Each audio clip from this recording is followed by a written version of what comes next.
सच्चिदानंद भगवान की जय।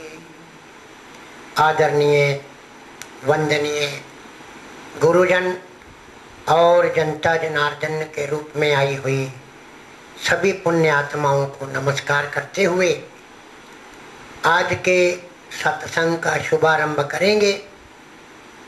पिछले 8 दिन से हम श्रीमद् देवी भागवत की कथा कर रहे हैं, जिसको आज 9वें दिन सार रूप में पुनः सुनाया जाएगा। मैं आए हुए सभी महानुभाव श्री आरती देवा जी जो छिहाटा से पधारे हैं और स्वामी स्वरूपानंद जी महाराज और महंत सुरेंद्र जी महाराज और इनके साथ आए हुए और संतों के साथ साथ मैं परम आदरणीय निर्मल गोपी बावी माता जी का हार्दिक धन्यवादी हूँ, जिनकी प्रेरणा से, जिनके अनथक प्रयास से पिछले 8 दिन से ये कथा चल रही है। तो कहते हैं व्यास देव जी, जिन्होंने श्रीमद् देवी भागवत पुराण की रचना की, कहते हैं उन्होंने 18 पुराण लिखे।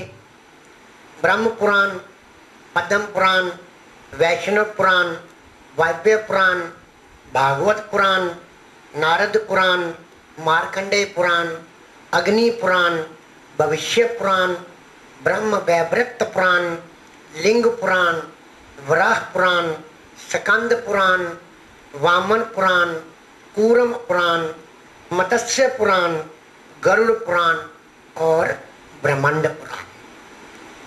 कहते हैं 18 पुराण लिखे। और एक दिन व्यास देव जी बीमार पड़ गए, उनसे उठा नहीं जा रहा था। तो कहते हैं एक छोटी सी बालिका से गुजरी और कहने लगी, बाबा आप उठ क्यों नहीं रहे? तो उन्होंने कहा, बेटा मुझ में शक्ति नहीं है, उठा नहीं जा रहा। तो उस बालिका ने कहा, बाबा आपने इतनी कथाएं की, आपने कभी शक्ति की कथा ही नहीं की। तो कहते हैं इतना कहते ही वह बालिका अलोप हो गई। तो व्यास देव जी विचार करने लगे। तो उन्होंने अंत में श्रीमद् देवी भागवत पुराण की रचना की, जो हम पिछले 8 दिन से बावी माता मंदिर, जजनगर 4 नंबर गली, यहाँ पर आप सबके सहयोग से कर रहे हैं। तो व्यास देव जी ने 18 पुराण लिखे। पहला ब्रह्म पुराण और अंतिम में ब्रह्मांड पुराण। शुरू ब्रह्म से करते हैं और अंत ब्रह्मांड से करते हैं और उसके पश्चात शक्ति की स्तुति करते हैं। शक्ति की स्तुति। देखिए, ये जो देवी भागवत पुराण है, ये सब ग्रंथों से श्रेष्ठ माना गया है।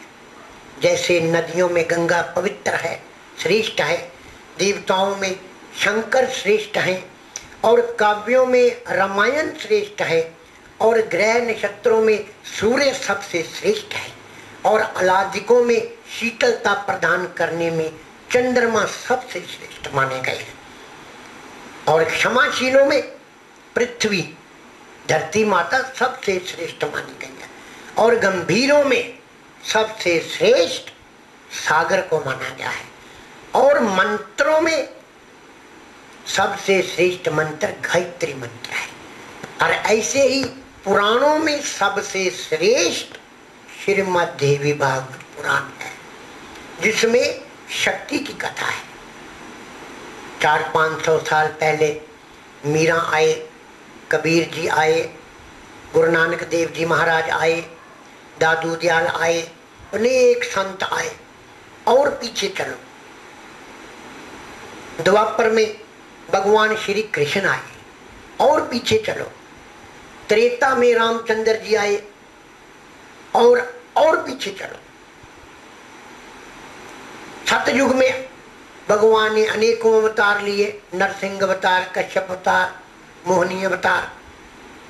तो सतयुग से भी पीछे चलो, देवी भागवत को समझने के लिए उल्टी यात्रा करनी पड़ेगी, पीछे जाना पड़ेगा कि जब कोई देवी देवता पीर पैगंबर संत नहीं थे, कोई अवतार नहीं था, तो धरती तो थी, आकाश भी था, जल भी था और लोग भी थे।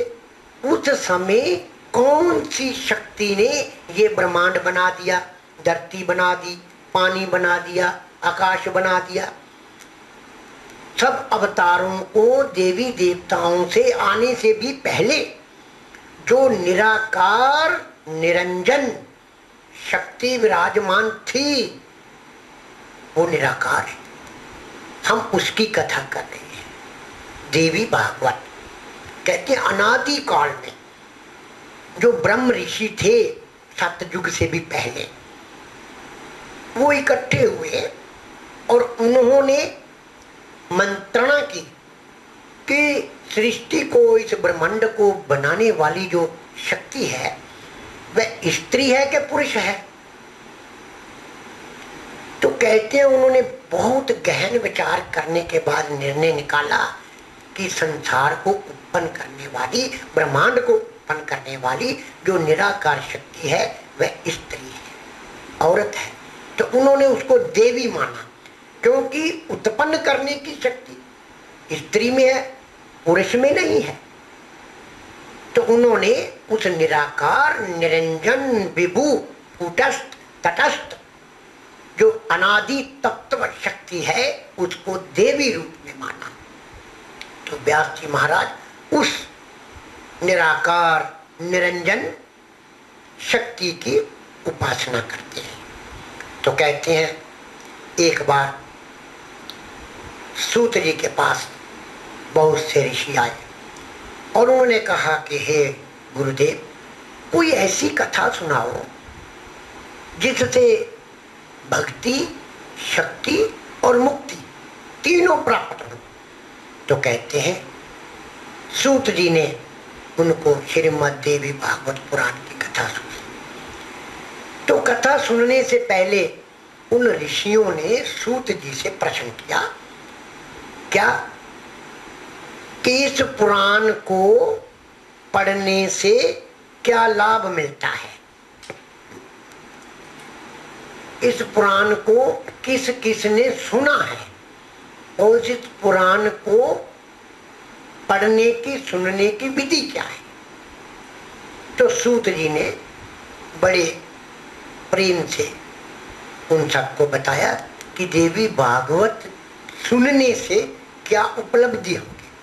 चिंता का निवारण, भय, शत्रु, बीमारी, महामारी, दुख, क्लेश, कारोबार बाधा, शरीर बाधा, विवाह बाधा, संतान बाधा, अज्ञानता का नाश, पाप का नाश, वास्तु दोष का निवारण, पितृ दोष का निवारण और छाया दोष का निवारण और पूर्वज कर्मों का नाश हो जाता है और देवी देवता, गुरु, माता पिता सबके द्वारा दिए हुए शापों का निवारण हो जाता है।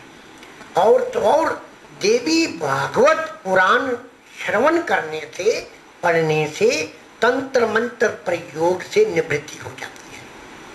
इतना महत्व बतलाया गया है देवी भागवत पुराण में। तो कहते हैं,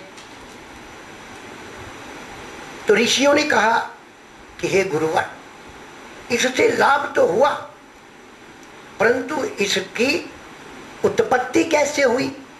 तो सूत जी कहते हैं कि हे ऋषिवर, अनादि काल में जब ब्रह्मांड की उत्पत्ति निराकार निरंजन शक्ति ने की, जिसको देवी कहते हैं, सबसे पहले भगवान नारायण वट वृक्ष के पत्ते पर बाल अवस्था में विराजमान थे।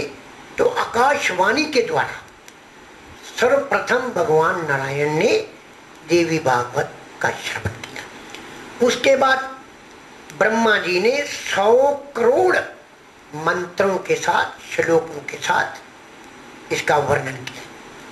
तो कहते हैं उसके पश्चात पराशर ऋषि के पुत्र व्यास देव जी ने इसको पुनः परिमार्जित करके 18,000 मंत्रों के साथ 12 स्कंद बनाकर अपने पुत्र सुखदेव मुनि को देवी भागवत पुराण सुनाया।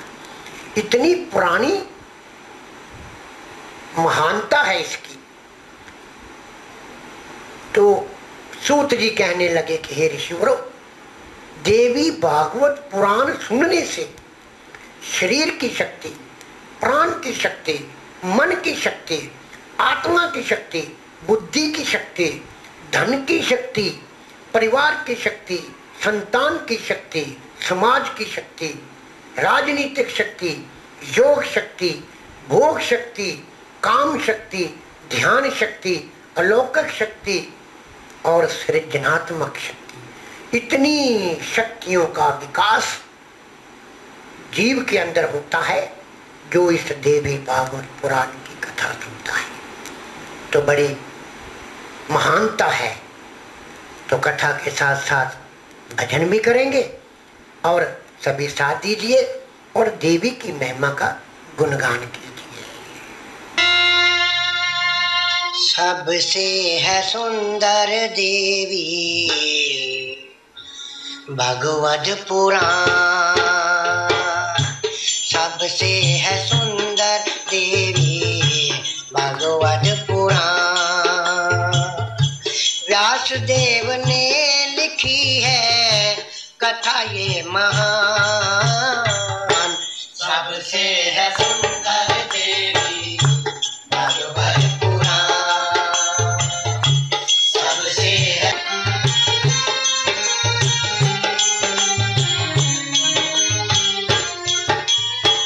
माया और ब्रह्म की इसमें है गाथा,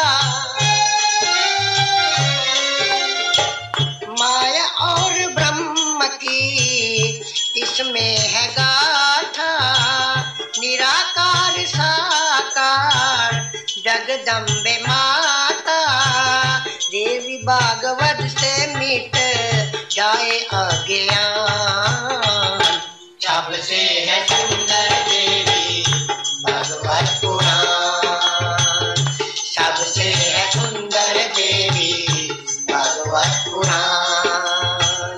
व्यास देव ने लिखी है कथा ये महान, सबसे है सुंदर देवी भगवत पुराण, सबसे है सुंदर देवी भगवत पुराण, सबसे है सुंदर देवी भगवत पुराण, सबसे है सुंदर देवी भगवत पुराण, सबसे है सुंदर देवी भगवत पुराण।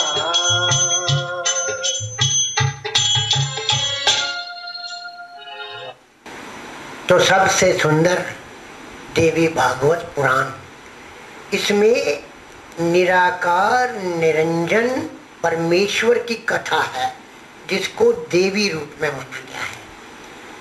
तो हम सर्वप्रथम व्यास जी को नमस्कार करते हैं जिन्होंने देवी भागवत पुराण लिखकर जीवों का कल्याण किया है। तो पुराणों के 10 लक्षण होते हैं।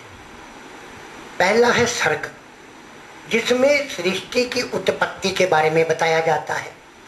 दूसरा लक्षण है विसर्ग, जिसमें महतत्व आदि पूर्व कर्मों के अनुसार शरीरात्मक जीव की उपाधि की सृष्टि के बारे में बताया जाता है।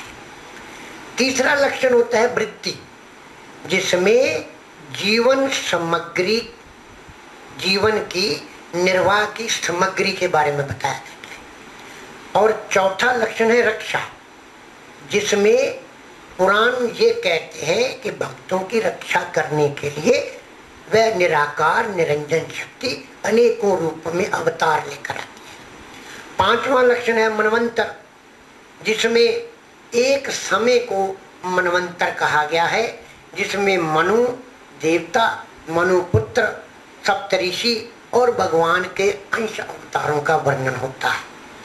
छठा लक्षण पुराणों का वंश होते, जिसमें राजाओं के वंश का वर्णन किया जाता है। 7वां लक्षण है वंशानुचरित्र, कि राजाओं के आगे जो वंश होते हैं उनका भी वर्णन। इसका हमें क्या लाभ है? इसका लाभ ये है कि पुराण कहते हैं कि हजारों लाखों राजा हुए, उनके वंश हुए, सब चले गए। ये जीवन स्थिर नहीं है, परंतु एक तत्व स्थिर है जो निराकार है। तो 8वां लक्षण है पुराणों का संस्था, जिसमें ब्रह्मांड की नियति प्रलय है। प्रलय के बारे में बताया गया है कि जो उत्पन्न हुआ है उसका विनाश अवश्य है। जो दिखे वो सकल विनाशी, जो दिखता है सब नाशवान है। तो कहते हैं 9वां लक्षण है हेतु।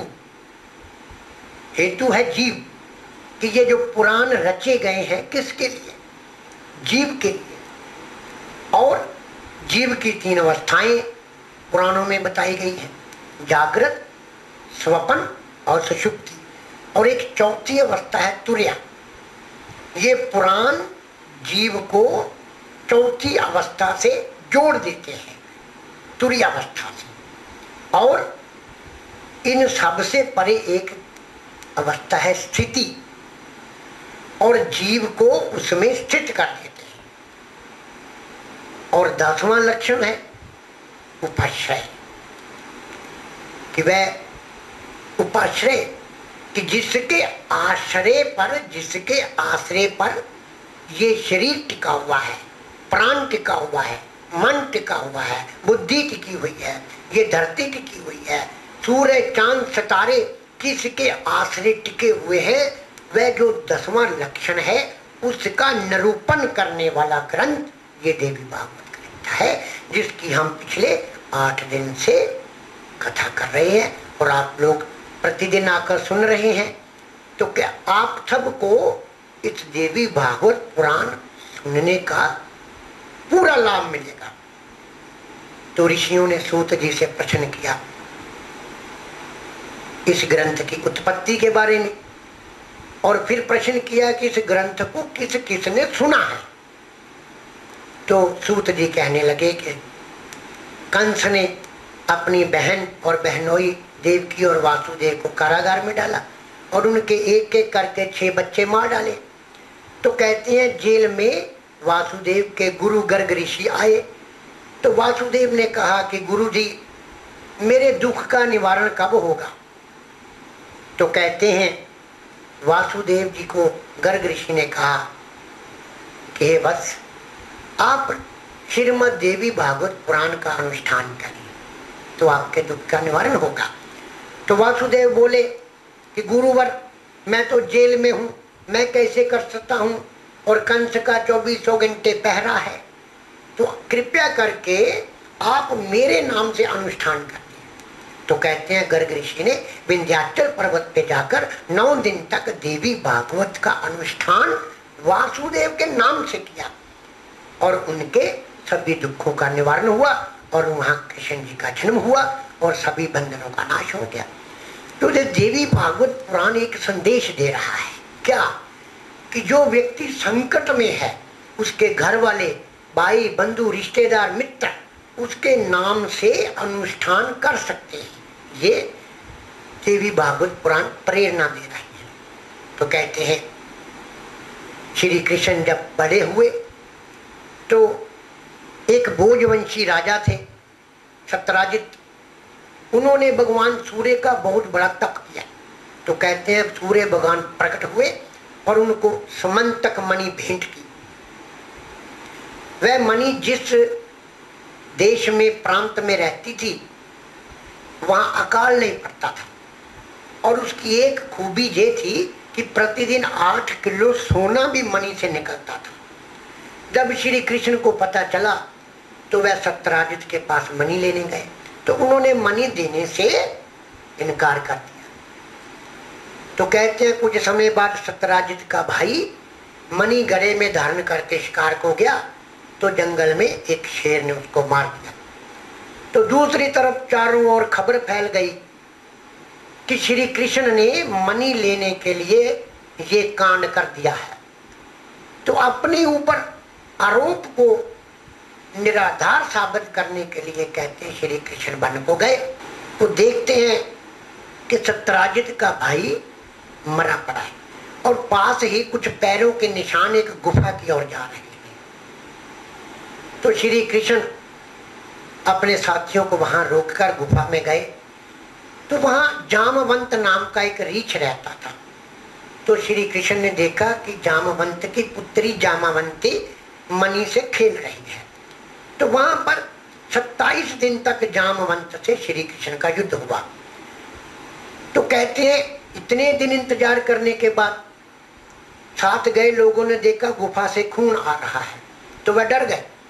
तो वह भागे भागे वापिस आ गए और वासुदेव और देवकी को बताया कि कृष्ण गुफा में गए थे, अंदर से खून आ रहा है।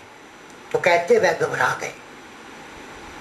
तो तभी वहां नारद जी का आगमन हुआ। तो उनको परेशान देखकर नारद जी ने कहा कि बस घबराओ मत, आप 9 दिन तक देवी भागवत का अनुष्ठान करें, देवी कृपा करेगी।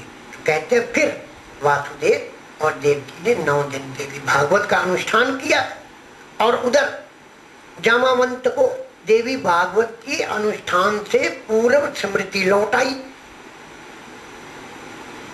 कौन सी? कि त्रेता में राम थे। ये कहते हैं वह श्री कृष्ण के चरणों पर गिर पड़े और उनको अपनी पुत्री के साथ साथ मणि भी भेंट की। तो इतनी महानता बताई गई है। तो सूत जी ने कहा कि हे ऋषिवर, देवी भागवत पुराण अत्यंत पुराना है। पुराण किसे कहते हैं? पुराण कहते हैं जो सबसे पुराना हो। तो सबसे पुराना कौन है? जैसे मैंने पहले बताया कि 400-500 साल पीछे मीरा, कबीर, नानक, नामदेव, दादू दयाल कितने संत आए, और पीछे श्री कृष्ण आए, और पीछे त्रेता में राम आए, और पीछे सतयुग में कितने ही अवतार आए, और पीछे जब कुछ भी नहीं था, कोई देवी देवता अवतार नहीं था, तो जिसने ये धरती, गगन, सितारे, सूर्य, चांद बना दिए,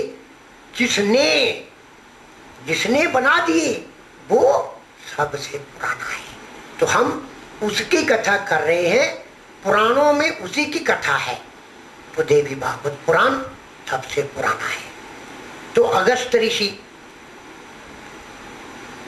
कार्तिकेय से देवी भागवत पुराण सुनते हैं, और देवी की जब तक कृपा ना हो, ना तो कोई सुन सकता है और ना कोई सुना सकता है।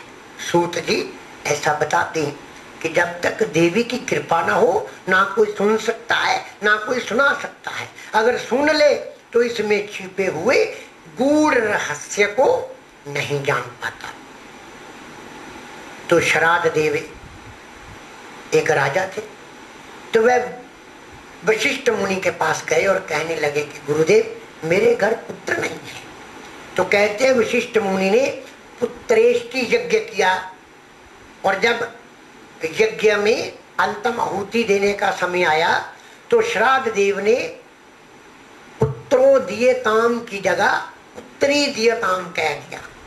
तो उनके यहाँ पुत्र की जगह पुत्री उत्पन्न हो गई। अब श्राद्ध देव विचार में मग्न हो गए, क्या करो। तो कहते हैं वह फिर गुरु जी के पास गए। तो वशिष्ठ मुनि ने फिर तप के द्वारा उस पुत्री को, जिसका नाम इला था, पुत्र बना दिया। तप के था। देखिए, आज के वैज्ञानिक युग में आप रोज अखबारों में पढ़ते हैं, टीवी पे सुनते हैं, कोई स्त्री ने सेक्स चेंज कर लिया, पुरुष बन गई, पुरुष ने सेक्स चेंज किया, स्त्री बन गए। ये परंपरा भी अनादि काल से आली आ रही है। देवी भागवत पुराण में लिखा हुआ है, ये कोई नई चीज नहीं है।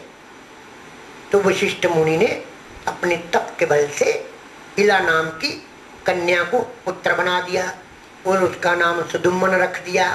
अब यहाँ पर बड़ी पेचीदा कथा है क्या कि सुदुम्मन बड़ा हुआ, शिकार खेलने जंगल को गया, तो घूमता घूमता वह उस जगह पहुंच गया जहां भगवान शिव माता पार्वती के साथ प्रेम व्यवहार कर रहे थे।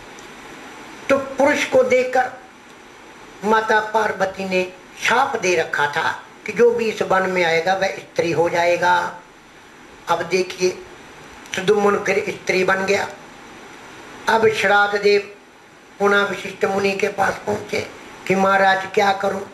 तो कहते हैं उन्होंने फिर तप किया और भगवान शिव प्रकट हुए। तो शिव कहने लगे कि ये 1 महीना स्त्री रहेगा और 1 महीना पुरुष रहेगा। कुछ लोग कहेंगे बकवास है, लेकिन मैं कहता हूं आज के समय में अगर सेक्स चेंज करके स्त्री पुरुष और पुरुष स्त्री हो सकता है तो साइंस इतनी तरक्की करेगी 50-100 साल बाद कि कुछ लोग पागलपन में कहेंगे डॉक्टरों से कि मेरा सेक्स चेंज कर दो, पहले स्त्री बना दिया 2-4 महीने बाद अब मुझे फिर पुरुष बना दो, तो डॉक्टर ऐसा कर देंगे। ये आने वाले समय की पहले से व्यास देव जी ने श्रीमद् देवी भागवत पुराण में ऐसा कहा है और जो जो कहा है वह हो रहा है और जो कहा है नहीं हुआ वो आगे होगा। तो कहते हैं वो 1 महीना स्त्री और 1 महीना पुरुष होने लगा। तो वशिष्ठ मुनि ने फिर तप किया और भगवान शिव ने आदेश दिया कि जगदम्बा की आराधना करो, देवी की आराधना करो। तो कहने उन्होंने फिर 9 दिन का देवी भागवत का अनुष्ठान किया। देवी प्रकट हुए और फिर उनको सदा के लिए पुरुष बना दिया। तो बड़ी महत्ता है इस देवी भागवत पुराण की। इसमें खाली कथा नहीं है, ये देवी भागवत पुराण 18 के 18 पुराणों के साथ इसमें राजनीति, धर्मनीति, ग्रह, नक्षत्र और भूगोल, ज्योतिष, शगुन, वास्तु के साथ साथ जीव के कल्याण के लिए अनेक विद्याओं का वर्णन इसमें किया गया है। कहती हैं एक बार ऋत्वाक नाम के मुनि थे, उनके घर पुत्र पैदा हुआ जो बड़ा ही दुष्ट था, बड़े भयंकर कर्म करता था, दुष्ट कर्म करता था।